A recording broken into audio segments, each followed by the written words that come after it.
Grabe, nakakasilaw no? Pero alam niyo ba na yung liwanag na yan ay isang source of energy?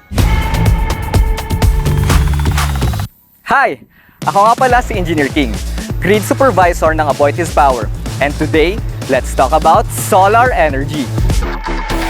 Bilang tropical country na mainit at maaraw halos buong taon, one of the best addition sa ating energy grid ang solar. So paano nga ba gumagana ang solar power?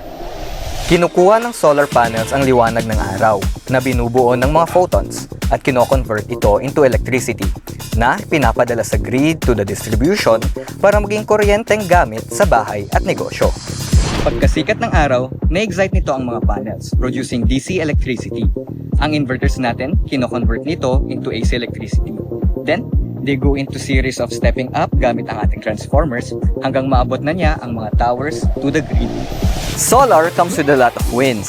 It's clean, renewable, at walang direct emissions habang ginagamit. Maganda ang solar farms dahil mababa ang impact sa lupa. Kaya pwede pa rin tumubo ang damo at vegetation. Kaya nasa malalawak at open areas ang karamihan.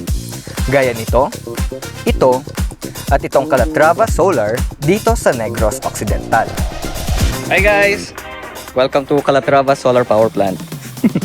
Ito ang pinakamalaking solar power plant currently dito sa Visayas region. Meron itong more than 285,000 na panels and it provides local employment sa mga communities natin dito.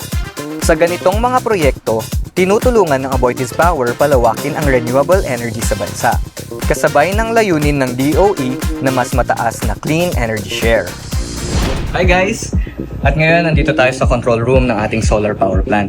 Dito namin minomonitor lahat ng alarms and tinitignan ang status ng ating planta. Kasama ko ngayon ang mga engineers natin. Say hi guys! Hello! Pero syempre, it's not all sunshine. Mataas pa rin ang initial cost ng solar installations at bumababa ang production kapag gabi, maulap o maulan.